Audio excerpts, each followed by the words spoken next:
Bonjour et bienvenue à tous sur ce tutoriel d'utilisation de la télécommande MCZ Black.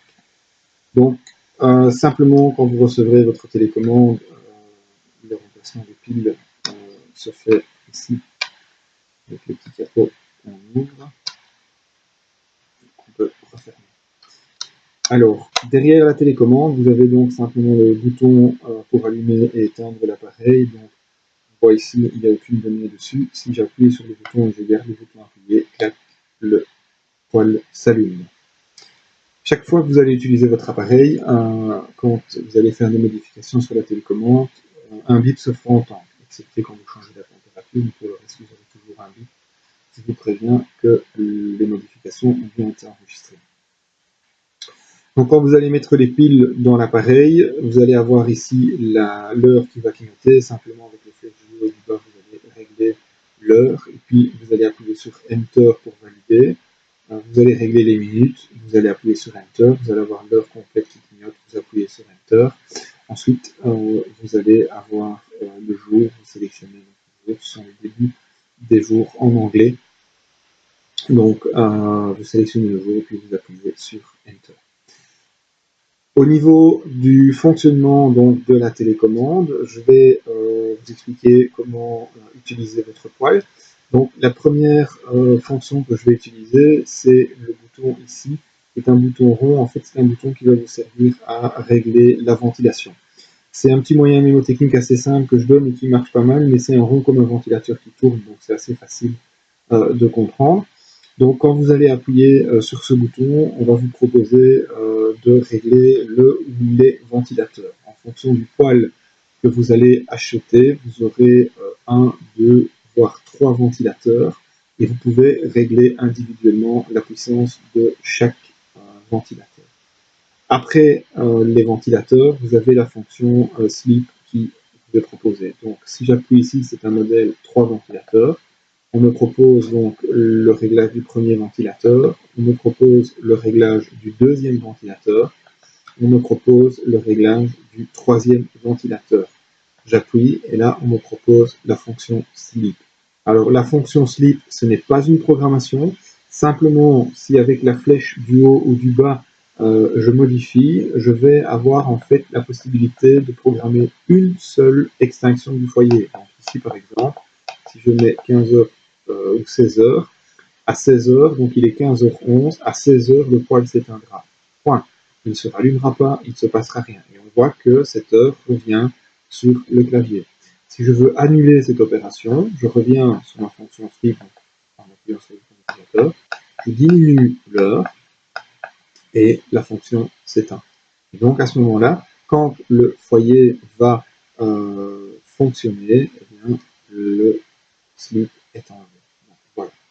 Au niveau des ventilateurs, donc quand vous appuyez, vous pouvez régler individuellement avec la flèche du haut et du bas des ventilateurs.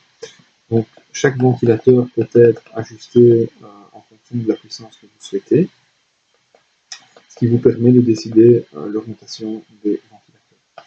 Alors, ce qu'il faut savoir, c'est que certains foyers chez MCZ sont équipés d'une technologie qui s'appelle le no-air. Le no-air, simplement, vous diminuez le ventilateur au maximum, et là, le ventilateur est éteint. Donc, ça veut dire qu'on n'entend plus le ventilateur fonctionner. Donc, à partir de là, le poêle ne tourne pas en ventilation. Attention que si vous demandez, par exemple, une température de 28 degrés, qui fait 17 degrés dans la pièce, et que vous coupez tous les ventilateurs, le poêle ne pourra pas fonctionner à pleine puissance, puisqu'il a un mécanisme qui lui évite de surchauffer, et donc qui lui permet de diminuer l'intensité de la flamme. Ça veut dire que plus vous diminuez les ventilateurs, moins le poêle aura la possibilité de chauffer fort. Moi, je conseille d'utiliser un ventilateur en mode automatique, ce qui permet d'avoir toujours une sécurité. Si le foyer surchauffe, le ventilateur augmentera. Et à contrario, quand on diminue la puissance, le ventilateur cherchera toujours à aller le moins fort possible. Voilà, donc ça c'est pour les ventilateurs. Donc le mode auto, valable sur le ventilateur 2 est en puissance 1 et le ventilateur 3 est en puissance 1. Alors, au niveau des modes d'utilisation du foyer, donc là c'est différent des ventilateurs. Donc le premier mode que je vais vous présenter, c'est le mode manuel.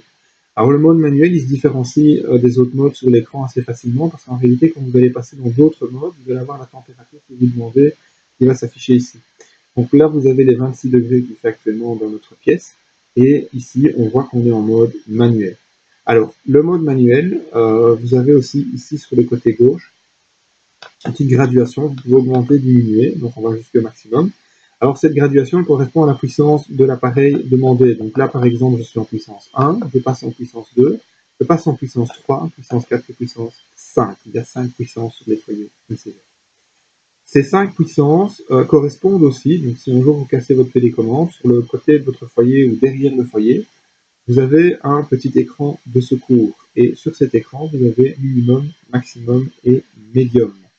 Alors, le minimum, médium, maximum, ça correspond au minimum puissance 1 sur le mode manuel, médium puissance 3 et maximum puissance 5. C'est pour ça que vous voyez d'ailleurs P1, P3 et P5 sur votre écran quand vous jouez avec la puissance du foyer. N'oubliez pas que pour pouvoir utiliser la télécommande, le bouton sur ce petit écran doit être sur Remote. Si vous le mettez sur On, vous passez automatiquement en mode manuel sans télécommande, donc vous ne savez plus rien faire avec la télécommande. Si vous le mettez en automatique, vous êtes avec la télécommande, donc le mode Remote, et sur Off, pour les états. Alors à quoi va servir le mode manuel, puisque ce mode, vous l'avez compris, ne permet pas de travailler avec la température, donc ça veut dire que s'il est au maximum sur 5, il fait 50 degrés dans la pièce, le poêle continuera à chauffer comme si de rien n'était. Inversement, s'il fait froid, le poêle, s'il est sur 1, continuera à chauffer en puissance 1. Alors c'est un mode qui est intéressant, par exemple, quand vous avez, comme moi, des journées assez longues, vous partez tôt le matin, vous rentrez tard le soir, et malheureusement, la capacité de votre réservoir de pellet en automatique n'est pas suffisante. Donc là, moi, je peux mettre mon poêle sur minimum, donc ça veut dire que le poêle va augmenter son autonomie avec sa capacité de réservoir, et donc je peux rentrer tard le soir, je sais qu'il y a toujours du pellet dans mon foyer, qu'il a tourné en continu. Alors étant donné que je chauffe toute ma maison, l'intérêt pour moi c'est de mettre le poêle sur puissance 1, et comme c'est un canalisable avec des ventilations qui sont orientées vers le couloir et des choses comme ça, j'envoie cette chaleur principalement dans les couloirs et un petit peu dans le salon. Et donc quand je rentre à la maison avec cette puissance 1 et les ventilateurs qui sont activés, j'ai une température qui est assez uniforme dans la maison de 17-18 degrés. À ce moment-là, je rentre, je cherche mon poêle, je le place en automatique et je commence à jouer alors avec la température. Donc là, ça me permet d'augmenter la puissance du foyer. Alors vous me direz que si c'est un problème d'autonomie, on peut toujours travailler avec la programmation. Donc le foyer va s'allumer par exemple à 17h au lieu de rester allumé toute la journée. Alors je vous rejoins complètement là-dessus. Malheureusement, dans certaines maisons, il faut faire tourner le foyer plus longtemps, la chaleur ne se répartit pas bien, donc parfois c'est plus intéressant de faire tourner au minimum la journée que de le mettre en route à 5 heures. Il tourne à pleine puissance et vous avez une température intenable dans votre salon. Et à côté de ça, vous n'avez pas de problème allez, vous n'avez pas de chaleur dans la cuisine ou dans la salle de bain. Voilà, donc ça c'est pour le mode manuel, donc aucune possibilité de travailler sur la température. Si j'appuie maintenant ici sur le bouton mode, donc là je vais passer en mode automatique. Et donc là on voit que effectivement ce qui a changé, j'ai une température qui est apparue ici. Alors cette température qui est apparue, ben, c'est tout simplement la température que je demande à l'appareil. Donc ici il fait 26 degrés, il y a 21 degrés, donc forcément le foyer ne va pas tourner à pleine puissance. Je vais simplement augmenter, diminuer la température pour régler la température que je souhaite dans mon bâtiment. Alors attention, le mode automatique n'a rien à voir avec le mode automatique du ventilateur. Je rappelle que là, le ventilateur 1 est en automatique, mais c'est juste le ventilateur. D'accord ? La partie ici, les 21 degrés qui sont demandés, c'est le mode automatique du poêle pour la température. Donc si j'appuie encore sur le mode, je passe sur un troisième mode et puis je reviens sur mon mode manuel. Mode automatique. Alors, le problème qu'on rencontre parfois, moi j'ai des clients qui m'appellent et qui me disent, voilà monsieur, mon poêle il y a un problème, ça ne va pas, il fait trop chaud, j'ai 27 degrés, je demande 21, il fait 27 degrés dans ma pièce. C'est quelque chose qui arrive fréquemment. Il ne faut pas perdre de vue qu'un poêle à pellet, même au minimum, il continue à chauffer. Et en mode automatique, le poêle, quand il arrive à la température que vous lui demandez, eh bien, il va tout simplement se mettre au minimum. Mais au minimum, il continue à chauffer.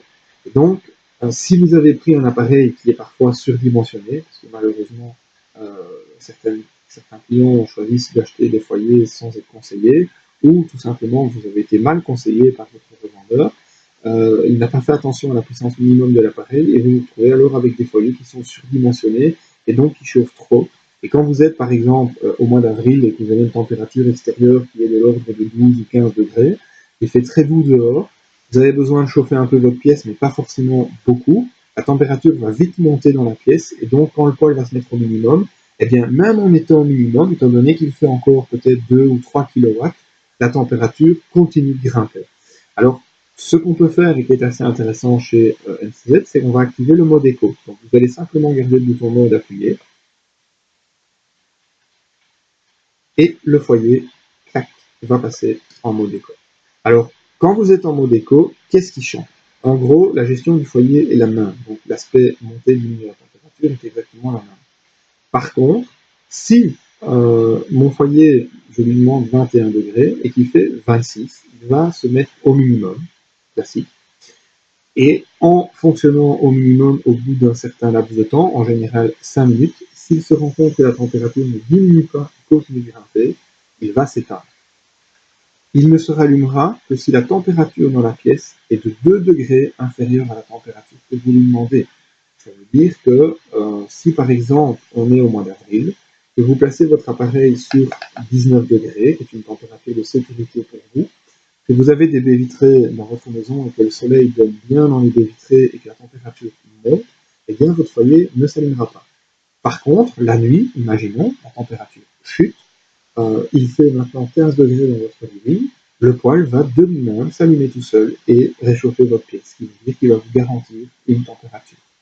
Donc au niveau consommation, c'est très intéressant. Par contre, si vous utilisez cette fonction l'hiver et que vous avez une maison qui n'est pas bien isolée, là par contre ça va vraiment être problématique parce que le poêle va passer son temps à s'allumer et à s'éteindre et il faut savoir qu'un poêle à peler, les 15 premières minutes de l'allumage, il n'a aucune régulation. Donc la consommation est vraiment très élevée, la flamme n'est pas belle, les ventilateurs ne tournent pas correctement, enfin, c'est vraiment très compliqué. Alors cette fonction elle va être intéressante aussi pour les gens qui ont des maisons très basse énergie parce que tout compte fait, le poêle va rester allumé toute l'année et il va simplement s'allumer une fois de temps en temps pour amener cette chaleur supplémentaire dans le bâtiment. Pour sortir du mode éco, je vais simplement garder mon bouton appuyé de nouveau quelques secondes et le poêle va rebasculer en mode automatique. Alors il faut savoir que vous avez le mode éco auto, donc quand vous êtes en automatique. Quand je passe dans le troisième mode, qui est le mode timer, vous avez aussi un mode éco. Alors comment ça fonctionne le mode timer? Alors le mode timer, en fait, c'est le mode de programmation de votre foyer. Donc là, ça veut dire que vous allez paramétrer des plages horaires pendant lesquelles le foyer fonctionne. Alors pour pouvoir avoir accès à ces plages horaires, on va simplement garder le bouton des ventilateurs appuyé et clac, on passe à ce moment-là dans la programmation de l'appareil. Alors chez MCZ, vous avez 6 programmes différents, vous pouvez programmer 6 plages horaires. Alors comment ça se passe? Vous allez simplement dire, voilà, moi la plage horaire numéro 1, je veux qu'elle soit active, donc j'appuie sur Enter, on voit que la température se met à clignoter, et là je vais diminuer la température pour arriver à la température souhaitée. Moi je voudrais qu'il fasse 24 degrés. Quand? À partir de 6 heures du matin, donc là c'est toujours, quand j'appuie sur Enter, je passe à l'écran suivant, et puis je navigue avec les flèches de haut de bas. Donc je voudrais bien qu'il fasse 24 degrés de 6 heures du matin jusqu'à 7h30 quand je pars avec les enfants à l'école. Hop, voilà. Alors, quel jour de la semaine? Le lundi, bien sûr. Donc on voit que quand on active le lundi, il passe en noir. Le mardi, pas le mercredi parce que ma mère est en congé et elle reste avec les enfants, donc elle se chargera de programmation. Hop, le jeudi et le vendredi. Enter, Enter, le dimanche clignote, clac, voilà. Votre programmation est faite. Alors je vais faire une deuxième programmation. Je vais la faire volontairement dans la plage horaire à laquelle on se situe. Donc j'appuie sur Enter, je vais demander, par exemple, voilà, 28 degrés. Je vais demander que ça commence à 15 heures et qu'elle se finisse vers 17 heures. Comme ça, on va pouvoir en fait constater que le foyer indique dans quelle programmation vous vous situez. Voilà, je vais ça sur 7. Voilà, Enter, et je vais planifier ça pour le mercredi. Enter. Voilà, donc là ma programmation est faite. Alors si j'appuie de nouveau sur le bouton du ventilateur, mon foyer revient à l'écran d'accueil, et là, qu'est-ce que je vois? Je vois que je suis actuellement en train d'utiliser le programme 2. Donc ça veut dire que là, je travaille sur le programme 2. Alors, je peux tout à fait éteindre le foyer pendant mon programme 2. Donc à ce moment-là, je vais appuyer sur le bouton derrière, le foyer va s'éteindre. Et quand il va revenir, par exemple, à 6 h du matin dans le programme 1, il va s'allumer tout seul. Donc il va recommencer sa programmation, sauf contrôle de votre part. Alors imaginons que je ne sois pas dans la programmation, il suffit que j'appuie derrière et le foyer s'allume. Il n'y a aucun problème avec ça. Et alors, il s'éteindra lors de la prochaine extension programmée et il recommencera. Donc il revient à chaque fois dans la programmation qui est faite. Donc je garde mon bouton rond appuyé. Et là, j'ai la programmation qui m'est proposée. Donc je vais annuler maintenant mes programmes. Je vais éviter que mon poil s'allume tout seul. Donc pour annuler mes programmes, je vais simplement appuyer sur Enter. Je vais monter ma température jusqu'à 35 degrés. Et là, Enter, je valide tous les points du programme. Et mon programme 1, à ce moment-là, est inactif. Je vais faire la même chose pour le programme 2. Donc j'appuie sur Enter. Je vais monter la température jusqu'à 35 degrés.